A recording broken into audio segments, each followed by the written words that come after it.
दुनिया को अस्वस्थ नहीं देखना चाहिए, तो आप और दुनिया के 73 देशों ने 73 और उसी समय तय हो गया कि 2023 मिलेट्स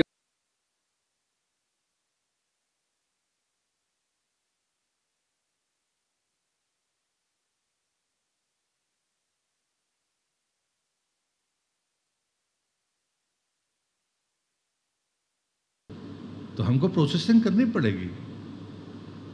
प्रोसेसिंग का जो क्षेत्र है वो इस समय भारत का सबसे तेजी से ग्रोथ करता हुआ सेक्टर है प्रोसेसिंग, फूड प्रोसेसिंग का। और इसलिए मैं बड़ी विनम्रता के साथ कहता हूं कि हमें कुछ आंकड़ों की तरफ ध्यान देना चाहिए।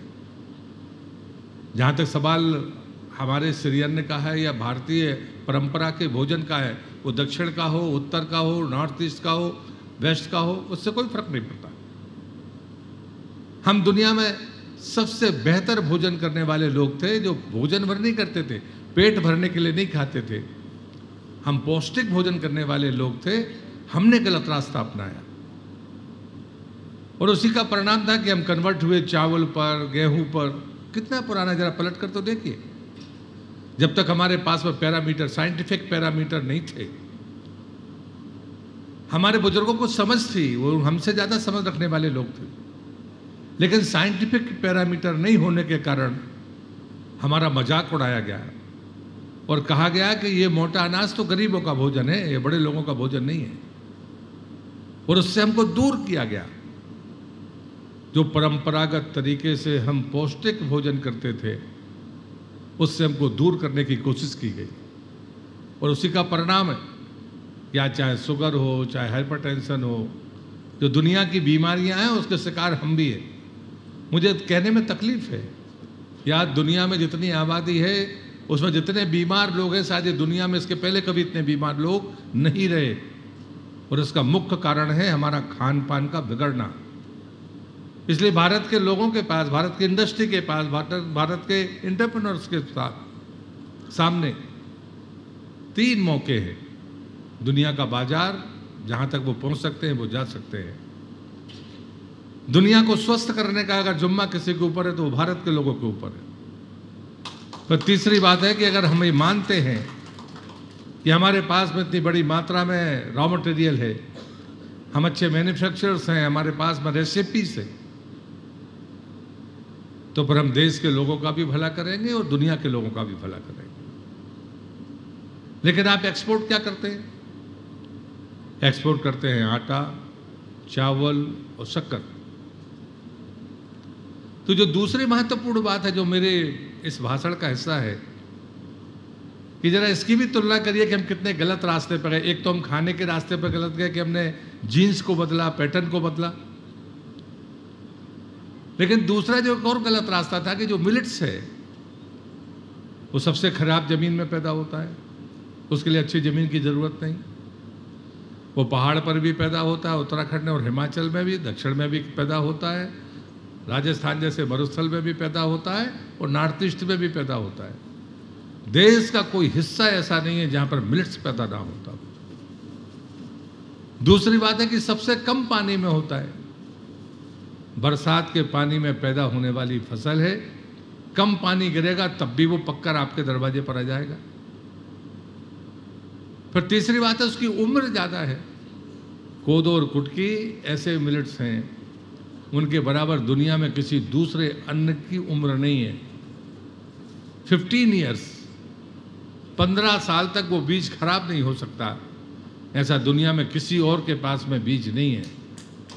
लेकिन हमने कभी इन बातों का कभी संतुलन के साथ, तुलना के साथ अध्ययन ही नहीं किया। फिर तीसरी बात आती है कि जो खाते हैं इसमें कोई पेस्टिसाइड की जरूरत नहीं है, इसमें किसी फर्टिलाइजर की जरूरत नहीं है, तो वो 100% जैविक है। हमने कभी इस पैरामीटर्स के आधार पर मिलेट्स को देखा नहीं। हमने अपने बुजुर्गों के परंपरागत खान पान का जो मजाक उड़ाया सिर्फ स्वाद के लिए। मैं आपके स्वाद बदलने की बात नहीं कर रहा हूं, मैं तो सिर्फ ये कर रहा हूं कि जो कन्वर्सन आपने किया है कि अगर रागी से आप चावल पर चले गए तो रागी की तरफ लौट आइए। इडली तो मिलेगी, इडली तो खाने मिलेगी। तो रेसिपी में कोई परिवर्तन नहीं है, स्वाद में कोई परिवर्तन नहीं है, हमें अपने स्वभाव के परिवर्तन को जरूर ठीक करना होगा। लेकिन जब इसके आगे वाले चरण की बात आती है कि शुगर कंटेंट कितना, उसमें 0 है। फैट कंटेंट कितना, जरा देखिए पैरामीटर्स। कुछ मैं लिख के लाया हूँ, लेकिन मैं समझता हूँ कि आपका समय खराब करने से अच्छा है कि मैं सर्कुलेट कर दूंगा आपको, तो ज़्यादा बेहतर होगा। तो मुझे ये सारे के सारे उसमें पैरामीटर्स हैं, रागी में क्या है, कोदो कुटकी में क्या है, मुझे लगता है कि साइट पर जाकर पढ़ना चाहिए। और तीसरी बात में बड़ी महत्वपूर्ण है, जिसको मैं कहता हूं कि जब से मोदी जी आए, उन्हें जो पैरामीटर मैंने आपको बताया, ग्रुप बताए, छोटा उद्यमी है, आप भी अपने गांव में, गांव के आसपास वर्षों से देखते होंगे, आपकी माताएं बहनें घर में हो या कोई पड़ोसी हो, वो हमारी रोजमर्रा की चीज़ों को वो खुद बनाते थे। फूड प्रोसेसिंग का क्षेत्र अनऑर्गेनाइज सेक्टर है। जो तीसरी बात जो मैं आपके सामने कहता हूं, ये अनऑर्गेनाइज सेक्टर है। इसको ऑर्गेनाइज करने भर की ज़रूरत है। हम अपने रोज वर्ष भर के निस्तार खाने के लिए हम अपने घर में चीज़ें बना लेते हैं, लेकिन हम ये रेसिपी किसी दूसरे को देते नहीं। सब अपने अपने घर में अपने अपने ढंग से चीज़ों को बना लेते हैं। तो उन्होंने कहा कि इसको ऑर्गेनाइज सेक्टर की तरह बर्ताव करने की ज़रूरत है। और उन्होंने कहा कि सेल्फ हेल्प ग्रुप को इस बात में लगाना चाहिए। और तब उन्होंने पिछले बजट में कहा होगा, अगर आपने ध्यान से सुना होगा, कि हम 2 लाख लघु उद्यमी, जो शब्द उपयोग हुआ है बजट में, लघु उद्यमी, उसको हमें 2 लाख लोगों को तकनीक भी देनी है और 5 साल में 10,000 करोड़ रुपए भी देने हैं। और ये जो PFMME हमारी स्कीम है, वैसे माना जाता है कि लगभग 24 लाख ऐसे लोग हैं जो फूड प्रोसेसिंग के क्षेत्र में काम करते हैं। इंडिविजुअल के होंगे, कोई सोसाइटी होगी, कोई FPO बना के कर रहा होगा, कोई समूह बना के कर रहा होगा। ऐसे लगभग 24 लाख लोग हैं, लेकिन वो कभी ऑर्गेनाइज शेप में नहीं है, कभी उनका कोई रजिस्ट्रेशन नहीं है। मुझे प्रधानमंत्री ने पहली बात कही कि इनको 2 लाख लोगों को कम से कम निकालो। कोई पर्सनल है तो उसको भी, कोई सेल्फ हेल्प ग्रुप है तो उसको भी, कोई सोसाइटी की तरह काम करता है तो उसको भी, कोई FPO की तरह काम करता है तो उसको भी। लेकिन आपको आश्चर्य होगा कि पहले साल हमको 45,000 लोगों को पैसे देने थे, आवेदन ही कुल 19,000 आए।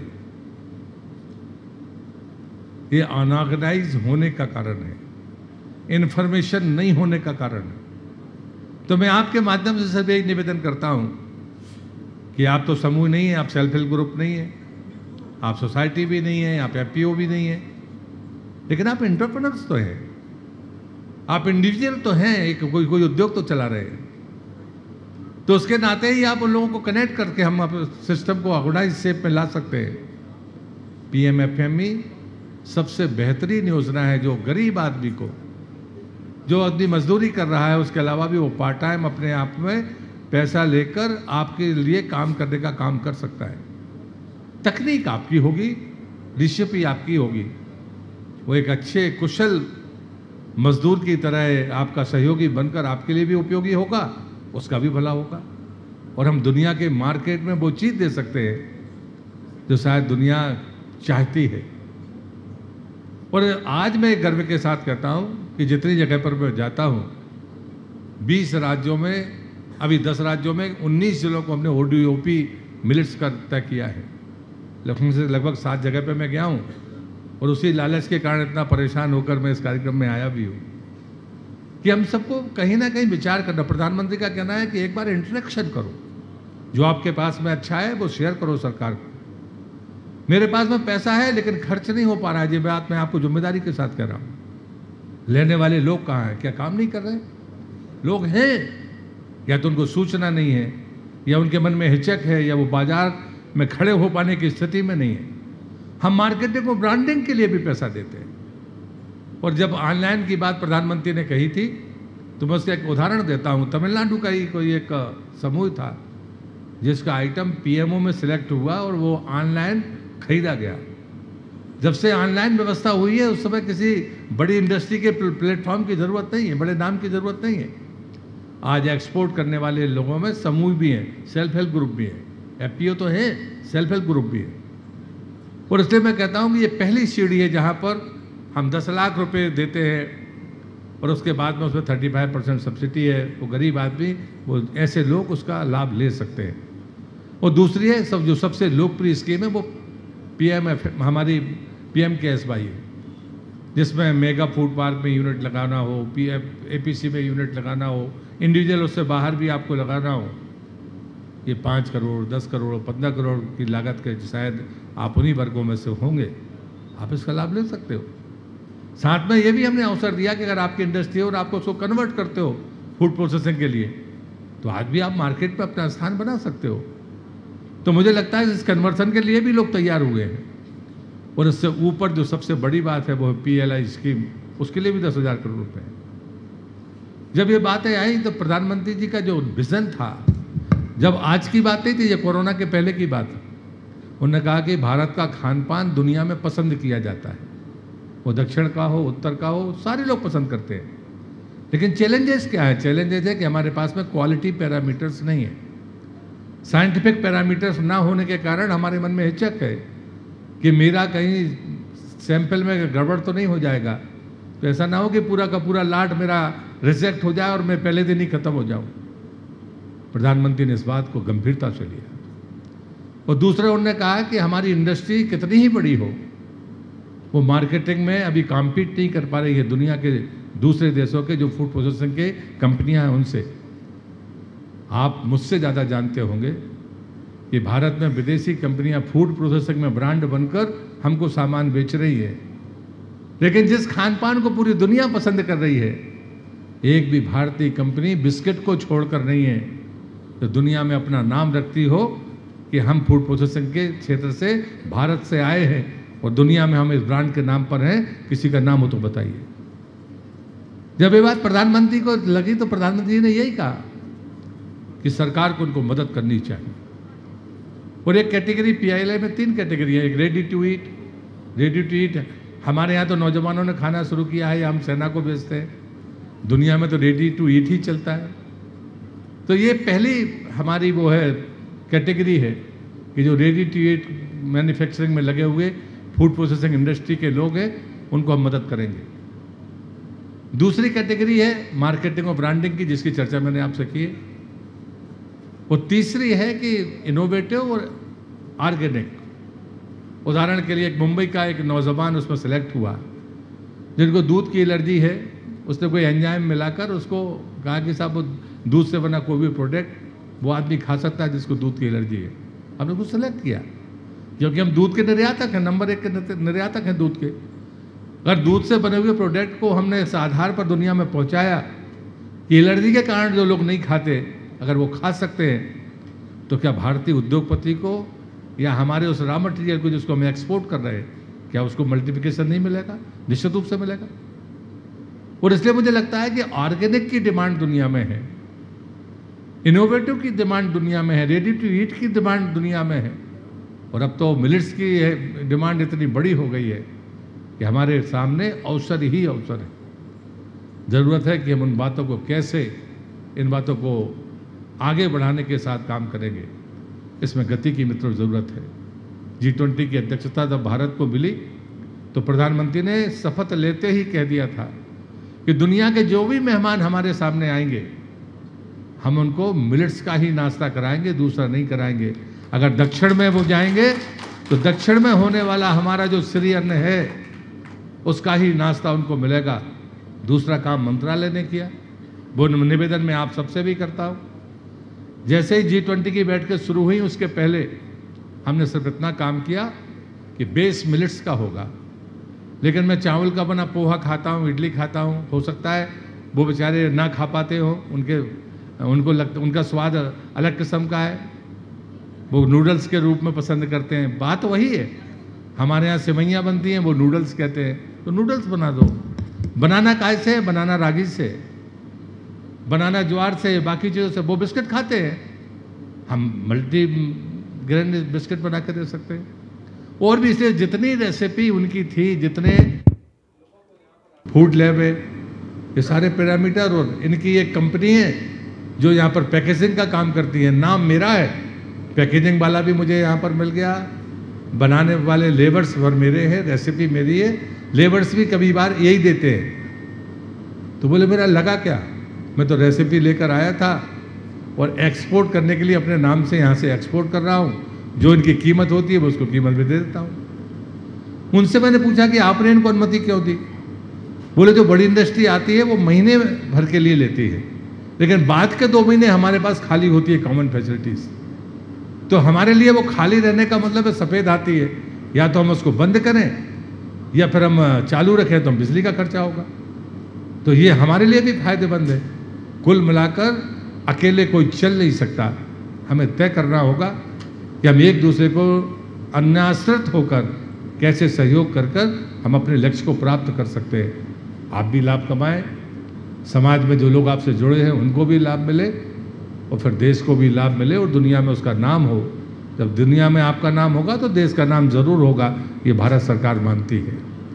मैं जब फूड प्रोसेसिंग मंत्री के तौर पर देश में जाता हूँ तो सबसे पहले जो चैलेंज था वो फूड लैब का था कि फूड लैब है, लोग बताते थे 82 पैरामीटर्स हम चेक करते हैं। तो मैंने पूछा कि जितनी इंडस्ट्री आपकी मेगा फूड पार्क में लगी है, इनमें से सारे जितने टेस्ट उनको चाहिए वो आप कर देते हो? नहीं साहब, सब नहीं कर पाते। तो मैंने कहा लैब क्यों लगा रखी है? कम से कम कुछ तो हमारा लक्ष्य रखो, कुछ तो हम तय करें कि भाई हमें करना क्या है। और सरकार ने तय किया यदि फूड लैब है तो उसको हम अपग्रेड करने के लिए कुछ भी मदद देने के लिए तैयार हैं। और हम नहीं लगाते, व्यक्तिगत तौर से कोई भी लगा सकता है, कोई इंडस्ट्रियलिस्ट लगा सकता है, सरकारी संस्थान लगा सकता है, जिसको मर्जी है वो लगाए। हमारा काम सिर्फ पैसा देना है।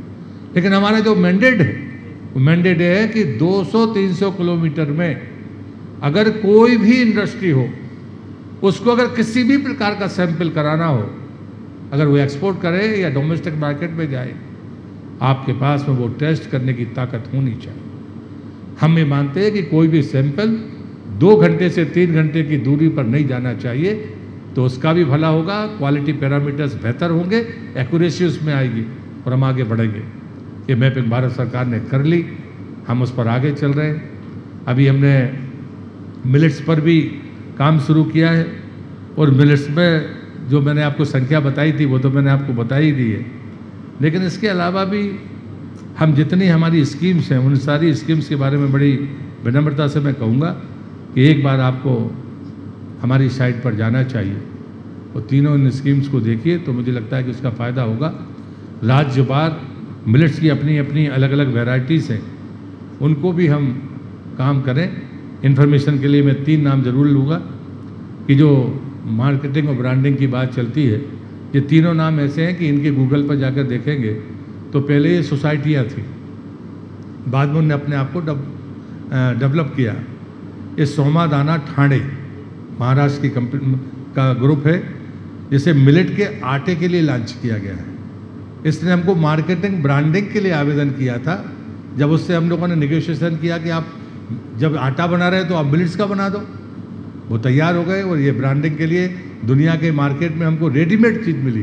कोई फ्लोर में लगाए हुए है, वो गेहूं का आटा बना रहा है, उसके बजाय अगर वो रागी का आटा बना रहा है तो वो मुझे लगता है कि तत्काल में हम दुनिया की डिमांड को और देश की डिमांड को पूरा कर सकते हैं। उस कारण से हमने इसको सेलेक्ट किया है। भीमतड़ी ब्रांड है रागी का, ये भी महाराष्ट्र का है, नंदुरबार और ठाणे डिस्ट्रिक्ट में है, और सोरगम है वो सोलापुर में है। ये ज्वार के लिए है, लॉन्च की गई है और 160 इकाइयों को ये समर्थन देती है, यानी 160 यूनिट्स आकर वहाँ पर देते हैं और उसके बाद वो पैकेजिंग करके इस ब्रांड के नाम पर बेचते हैं। जो बात मैंने पहले आपसे कही थी कि हो सकता है किसी के पास में है, क्वालिटी चेक हो सकता है, पैरामीटर चेक हो सकते हैं, लेकिन अलग अलग 160 लोग ब्रांड बनाते हैं तो कोई उनके ब्रांड की कीमत नहीं होती। 160 लोग उसको प्रोसेस करते हैं, एक ब्रांड के नाम पर वो बेचकर आज देश में और दुनिया में अपने मार्केट को इसने स्थापित किया है। इनको हमने मदद दी है। तीसरा है सिमी ब्रांड, जो कर्नाटक का है, वो बाजरा के आधारित बाजरा खिचड़ी जो वहाँ की एक लोकल डिश है, उस बात के लिए, लड्डू के लिए, कुकीज़ के लिए, इसके लिए हमने इसको मंजूरी दी है। तो ये 3 उदाहरण हैं जो तीनों मिलेट्स के हैं, इसलिए उनको पढ़ें बाकी जो है उनको मैंने नहीं पढ़ा। अभी 2023 चल रहा है, नवंबर में जो अंतर्राष्ट्रीय फूड फेस्टिवल होना है वो भारत में होना है। और ज़रा फिर से मैं इन तारीखों को दोहराता हूँ, 2017 में दुबई में हुआ था, बीच में कहीं हुआ नहीं, 2 साल कोरोना में निकल गए, कोरोना के बाद का साल निकल गया, और अब जो दूसरा हो रहा है वो 2023 में हो रहा है, वो भारत में हो रहा है और नवंबर में हो रहा है। मुझे लगता है कि इतना बेहतरीन अवसर है। हमें दुनिया में मार्केटिंग ब्रांडिंग के लिए पैसा खर्च करने पड़ने की बात करते थे, प्रधानमंत्री ने उसका भी प्रबंध किया, उसमें भी 10,000 करोड़ है, जिसमें लगभग 900 करोड़ रुपया मार्केटिंग ब्रांडिंग के लिए। लेकिन मैं नहीं मानता कि उस पैसे की ज़रूरत पड़ेगी। G20 ने हमारी इतनी ब्रांडिंग कर दी है कि हमें मार्केटिंग के प्लेटफॉर्म पर ढूंढने हैं, ब्रांडिंग की ज़रूरत हमको है नहीं। अभी जब जब फिर से नवंबर में विश्व खाद्य वो होगा, आपका फूड फेस्टिवल होगा, उसमें दुनिया भर से लोग आने वाले हैं। हमें एक और बड़ा भ्रम होता है कि फूड प्रोसेसिंग के क्षेत्र में जाएंगे तो तकनीक कहाँ से लेकर आएंगे, हम मशीनें तो हमें बाहर से बुलानी पड़ेंगी। ये भ्रम भी छोड़ दीजिए। आप उस फूड फेस्टिवल में आएंगे, भारत में बनी हुई तकनीक की बहुत सुंदर मशीनें आपको देखने के लिए मिलेंगी कि आपका ये भ्रम भी टूटेगा। आत्मनिर्भर भारत की तरफ जिस तेज़ी के साथ में पूरा देश आगे बढ़ा है, उसमें अगर किसी का योगदान है तो प्रधानमंत्री जी के उन्हीं शब्द को मैं पुनरावृत्ति करता हूँ, उसमें आप रीढ़ की हड्डी है जो लोग यहाँ पर बैठे हैं। वो कहते हैं सेल्फ हेल्प ग्रुप, हमारे लघु उद्यमी, ये लोग हैं जो हमारी अर्थव्यवस्था की ताकत है। और मैं दावे से कहता हूँ, आपको खुश करने के लिए नहीं कह रहा, आप बैंकों के आंकड़े उठाकर देख लो, एक्सपोर्ट के आंकड़े उठाकर देख लो, मैन्युफैक्चरिंग क्वालिटी के आंकड़े उठाकर देख लो।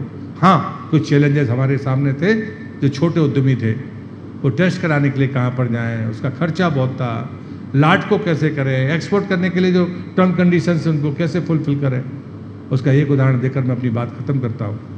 मैं मिनिस्टर बना, आम का एक्सपोर्टर हम दुनिया में नंबर 1 पर है, लेकिन अब पता नहीं कैसे हुआ, तो उसमें पेस्ट, प्यूरी, ये सब अलग अलग बनते हैं और सब पर GST अलग अलग था, 12 से लेके 28% तक। पेस्ट, प्यूरी और एक और, तीनों में अलग अलग था। जब वो हमसे डेलीगेशन मिला तो मैंने उनसे पूछा कि इसमें क्या कंटेंट में क्या चेंज है। तो उन्होंने कहा साहब कंटेंट में तो आम का रस है, कुछ में पानी ज़्यादा है, कुछ तो बोले हम अब उसके कारण हम उसको पेस्ट के रूप में रखते हैं और अब जब ज़रूरत पड़ती है तो उसको पानी मिलाकर लोगों को देते हैं। लेकिन अब डर भी बना रहता है कि भाई ये अलग अलग स्लैब में, तो बिजनेस में मुश्किल होती है कि हम एक्सपोर्ट कैसे करें, किसमें क्वांटिटी ज़्यादा है क्योंकि पानी ज़्यादा है। तो मैंने कहा इसके पीछे लॉजिक क्या है, वो नहीं बता पाए मुझे। लेकिन निप्टम जो हमारा नेशनल इम्पोर्टेंस का इंस्टीट्यूट है, उसको मैंने ये बात कही, मुझे इसकी साइंटिफिक रिपोर्ट चाहिए। आप बताओ इसमें इतना पानी है, बाकी कंटेंट तो नहीं बदल रहा ना, आप ये तय करो। आपको सुनकर आश्चर्य होगा कि हमने 15 दिन में रिपोर्ट बुलाई। उस रिपोर्ट के आधार पर मैंने देश के वित्त मंत्री को आग्रह किया कि ये गलत है, इससे हमारे देश के उद्योग को और उद्योगपति और हमारे एक्सपोर्ट को, तीनों को नुकसान है। और मैं मानता हूँ स्लैब आपको 18 करना तो 18 करिए, 12 करना तो 12 करिए, लेकिन एक करिए ताकि किसी काम करने वाले के सामने ये दुविधा ना हो, कोई एक ही बात के लिए कोई डंडा पटके। मैं वित्त मंत्री का आभारी हूँ, 24 घंटे के भीतर उन्होंने वो स्लैब सिंगल कर दिया। तो ऐसा नहीं है कि चीज़ें नहीं हो सकती है, वो ज़माना चला गया जब आप चक्कर काटते थे, बाकी चीज़ें लगती थी हम सबको, और उसके पीछे कोई कारण नहीं है, कारण सब फेक है। देश को जिस तेज गति के साथ आगे बढ़ना है, जो हमारी अर्थव्यवस्था 2014 के जिस पायदान पर हम थे 10 और 11 से, जब हम 5वें पायदान पे आ गए तो कभी देश के उद्योगपति को पता नहीं चला कि अब कब 10 पर पहुंच गए, कब 9 पर, कब 8 पर, कब 7 पर, कब 6 पर और कब 5 पर। 5 पर भी जब पहुंचे तब आपकी नींद खुली, जब दुनिया ने लिखा कि जिनने 250 साल राज्य किया उस ब्रिटेन को पीछे ढकेल कर भारत 5वें नंबर पर आ गया, तब हमारी नींद खुली। नहीं तो हमको पता नहीं चला कि ग्रोथ कैसे बढ़ गई और लोग आलोचना करते रहे। इस बीच में कोरोना के 2 वर्ष भी थे। दूसरा आंकड़ा मैं कहता हूं, जब प्रधानमंत्री ने कहा था कि हम $400 बिलियन का एक्सपोर्ट करेंगे, तो लोगों ने मजाक उड़ाया था। कोरोना के बीच में हमने उस आंकड़े को पार कर लिया था। ये है माइंडसेट, ये हमें समझना पड़ेगा इस स्पीड को। और इसलिए मुझे लगता है कि जो इंडस्ट्री काम कर रहे हैं, जो इंडस्ट्री के लिए को खड़ा किए हुए, उनको भी अपनी मानसिकता बदलनी पड़ेगी। तेज गति से बढ़ती अर्थव्यवस्था में तेज गति के साथ आपको काम करना होगा। तकनीक की ज़रूरत है तो तकनीक की मदद सरकार देने के लिए तैयार है, पैसे की मदद है तो पैसे देने के लिए तैयार है। मैं जल जीवन मिशन का मंत्री हूँ, मैं आपको एक आंकड़ा देता हूँ, और इसलिए क्योंकि ये इससे जुड़ता है। ये पानी की क्राइसिस तो हमारे सामने थी। हम दुनिया की आबादी का 18% भारत में रहते हैं, दुनिया की आबादी का 18% भारत में रहते हैं लोग, और पानी कुल 4% है। जब मिलेट्स की बात आती है तो ये पानी बचाने की लड़ाई भी है, सिर्फ स्वास्थ्य बचाने की लड़ाई नहीं है, ये पानी बचाने की लड़ाई है। आपका गेहूं, गन्ना और धान इससे कितना गुना पानी लेता है, जरा खोलकर साइड देखिए, तब आपको पता चलेगा कि आप आटा, चावल और शक्कर निर्यात नहीं कर रहे हैं, आप देश का पानी निर्यात कर रहे हैं और उसकी कीमत ले रहे हैं। और जब आप आंकड़ा देखेंगे कि 1950 के जो आंकड़े थे, तब आबादी 40 करोड़ थी। अभी 4-6 दिन पहले हम दुनिया में सबसे बड़ी आबादी के देश घोषित हो गए। 142 करोड़ देशवासी, 142 करोड़। तो मुझे लगता है कि 1950 में एक आदमी पर 5000 लीटर पानी था। देश की आज़ादी के 75 साल बाद जब आकलन हुआ था 2019-20 में, तो हमारे पास में प्रति व्यक्ति पानी 1462 लीटर बचा है। जरूरत कितनी है? जल जीवन मिशन में सरकार ने माना कि 55 लीटर पानी एक व्यक्ति को 24 घंटे में लगेगा, और हम 55 लीटर पानी देने के लिए संकल्पित हैं। उसके लिए प्रधानमंत्री ने पिछले साल हमको 60,000 करोड़ सिर्फ एक स्कीम में दिए थे, जल जीवन मिशन जो मैं देखता हूँ, 60,000 करोड़। सारे देश के राज्य मिलाकर 32,000 करोड़ ही बामुश्किल ले पाए। तब प्रधानमंत्री ने बजट के पहले कह दिया था ये पैसा लेफ्ट नहीं होगा, ये कैरी फॉरवर्ड होगा। इस बार 70,000 करोड़ दिए, 1 लाख करोड़ से ज़्यादा मेरे पास है। क्यों? क्योंकि हम चाहते हैं कि हर घर में शुद्ध पानी पीने का पाइपलाइन के द्वारा मिले। लेकिन पानी लाओगे कहाँ से? वो जो दूसरी रिपोर्ट है, जो विभाग की रिपोर्ट है, जो साइंटिफिक रिपोर्ट है, जो आपके इंस्टीट्यूटों ने वो रिपोर्ट दी है कि 20 साल बाद एक व्यक्ति का काम 55 लीटर से नहीं चलेगा, उसको 100 लीटर पानी चाहिए। तब तक पानी घटकर 1000 से 1100 लीटर रह जाएगा।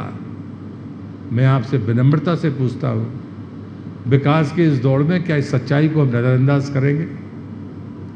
हमारे जितने भी ग्रंथ हैं, उपनिषद क्या कहता है? पिता कह रहा है श्लोक के माध्यम से कि मैं कष्ट इसलिए भोगूंगा क्योंकि मेरी संतान सुखी जीवन जी सके। एक अभिभावक के नाते, एक पिता के नाते, क्या आज मैं सोचने के लिए तैयार हूं? ये प्रश्न है, एक मंत्री होने के नाते नहीं, एक सामान्य नागरिक होने के नाते भी, कि चैलेंजेस ऐसे नहीं है जिनको हम नज़रअंदाज कर दें। देश की आज़ादी के जब 100 वर्ष हो गए तो इस खाई को कैसे पूरा करोगे? एक तरफ डेफिसिट बेसिन है, एक तरफ सरप्लस बेसिन है। आपके यहाँ पर ही कृष्णा का पानी इसी राज्य में, मैंने अभी अपने अधिकारी से पूछा कि बताइए कितना पानी जाकर, तो उसने कहा 800 TMC पानी, शुद्ध पानी समुद्र में जाके मिल जाता है, उसका कोई उपयोग नहीं कर पाता। अब जरा कल्पना करिए। अगर इसलिए नदी जोड़ने का अभियान आज प्रधानमंत्री ने तय किया, केन बेतवा ने मूर्त रूप लिया है, पूरी देश की मैपिंग है, डेफिसिट बेसिन, सरप्लस बेसिन। लेकिन दुर्भाग्य ये है कि जब भी डेफिसिट बेसिन और सरप्लस बेसिन को जोड़ने की बात आती है, नदी जोड़ने की बात आती है, तो अंतर्राज्यीय परियोजनाएं, अभी केन बेतवा का हुआ है, मध्य प्रदेश, उत्तर प्रदेश तैयार हो गए, भारत सरकार ने पैसा दे दिया। दक्षिण भारत की 5-4 योजनाएं जो बजट में अनाउंस है, राज्य सहमति दें, भारत सरकार पैसा देने के लिए तैयार है। ये किसी के यश भर की बात नहीं है, आने वाली पीढ़ी के भविष्य की बात है। और इसलिए सिर्फ इसकी चिंता मत करिए कि हमारा उद्योग चलेगा। उद्योग बगैर पानी के तो नहीं चलेगा, अनाज बिना पानी के तो नहीं होगा। लेकिन कम पानी का अनाज हो, हमें स्वस्थ रखे, हमारे देश की आने वाली पीढ़ी का भविष्य भी सुनिश्चित करे, तो वो तो सोने में सुहागा है। और इसलिए यहाँ पर बैठे हुए तमाम उद्योगपति जो मेरी हिंदी को समझ पाए हैं, मैं उनसे ये आग्रह करूँगा कि हम घर में जाएं और एक बात जरूर पलट कर देखें कि मैं उद्योगपति हूँ, रॉ मटेरियल तो मुझे चाहिए, मेरे आने वाले बच्चों का जीवन मुझसे बेहतर होगा या नहीं, ये हर अभिभावक की चिंता होती है। आज हमारी सबकी कोशिश यही होनी चाहिए, जो वसुधैव कुटुंबकम का मंत्र है हमारी संस्कृति का। हमने तो कभी नहीं माना कि ये रेखाएं जो धरती पर खींच दी गई है ये दुनिया है। हमने तो कहा कि सारी दुनिया हमारा एक परिवार है। भारत ने कभी नहीं कहा कि भारत का देश ही रहे। अगर ऐसा हम सोचते होते तो जब कोरोना आया था, जब दवाइयाँ हमसे मांगी गई थी, तो ताकतवर अमेरिका को भी हमने दी थी और ज़रूरतमंद ब्राज़ील को भी दी थी। दुनिया में कोई दूसरा देश भारत के अलावा नहीं है। भाई साहब, उस समय भी हम 130 करोड़ लोग रखते थे, हमको भी दवाइयों की ज़रूरत थी, लेकिन हमें लगा कि नहीं, दुनिया को ज़रूरत है तो हमको उसकी मदद करनी चाहिए। हमने कभी इस आधार पर सोचा नहीं। ये सांस्कृतिक विरासत, ये ताकत, यही हमारी सबसे बड़ी ताकत है। हमारे बुजुर्ग कहकर हमसे चले गए, कोई भूखा सामने आए, 2 रोटी हो तो एक से खुद का काम चलाना, एक उसको दे देना। उस बुजुर्ग को यह भी मालूम था कि 2 में इसका भी पेट नहीं भरने वाला है, लेकिन ये नहीं कहा कि तुम्हारा पेट भरेगा या खाली रहेगा। उन्होंने कहा कि 2 रोटी हो, कोई भूखा सामने दिख जाए तो एक उसको देना, एक से अपना काम चलाना, अगले दिन फिर भगवान के भरोसे चलना। हम उस मान्यता को मानने वाले लोग हैं।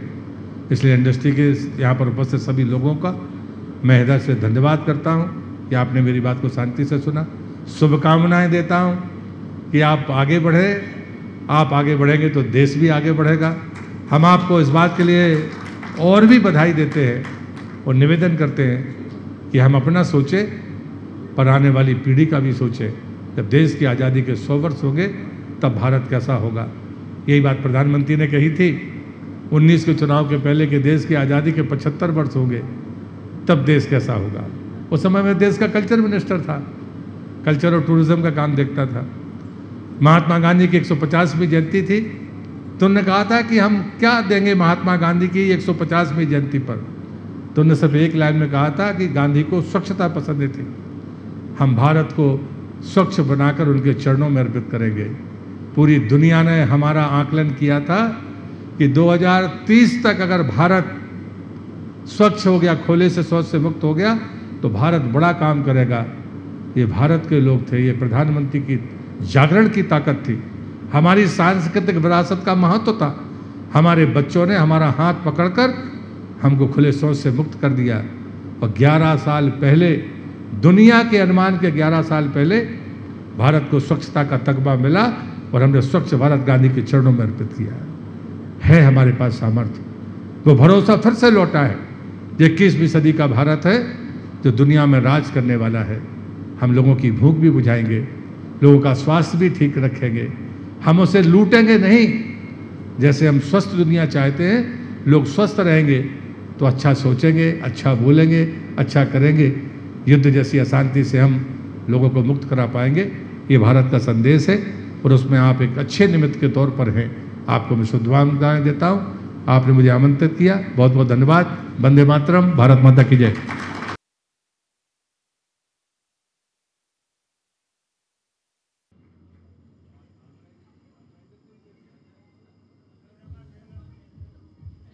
For exemplary service in empowering and promoting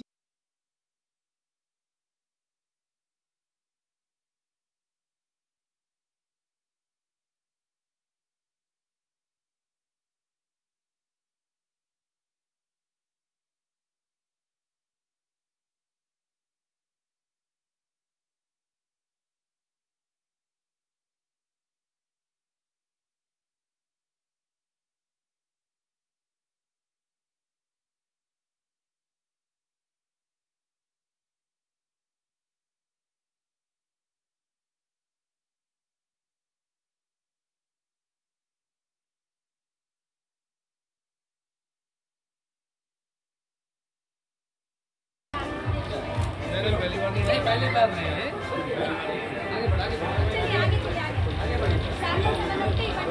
first time झींगा फ्रीज डाइट किया हूँ। ये वैक्यूम फ्रीज डिहाइड्रेशन, इसका शेल्फ लाइफ कम होता है। हाँ, खाने के लिए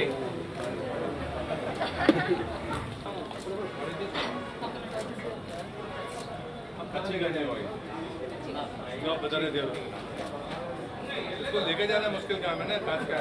नहीं सर, वो अंदर लगा शुरू गाड़ी कितनी लग में लगा। नहीं, हमें तो कोई मना भी नहीं करेगा, हमारा सामान चेक नहीं होता, वजन तो है ही ना।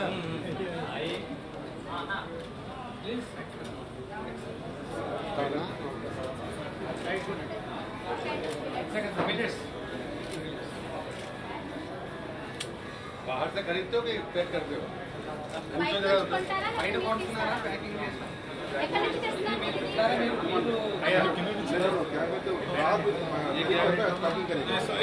मिलन सर, वो समा ये सज्जा सज्जा बाजरा बाजरा नहीं, इसमें व्हाइट वाला नहीं सर, यही है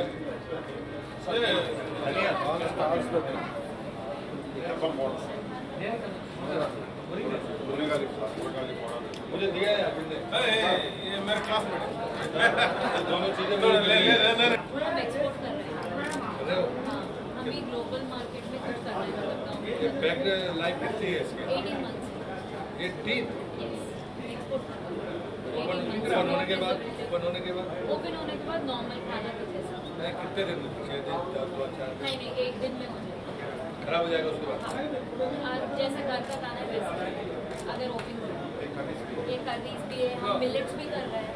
अगर कोई स्कीम से हम कर सकते हैं, मतलब 2 रुपये में जो अभी हम राइस दे रहे हैं बच्चों को, हम मिलेट्स भी दे सकते हैं।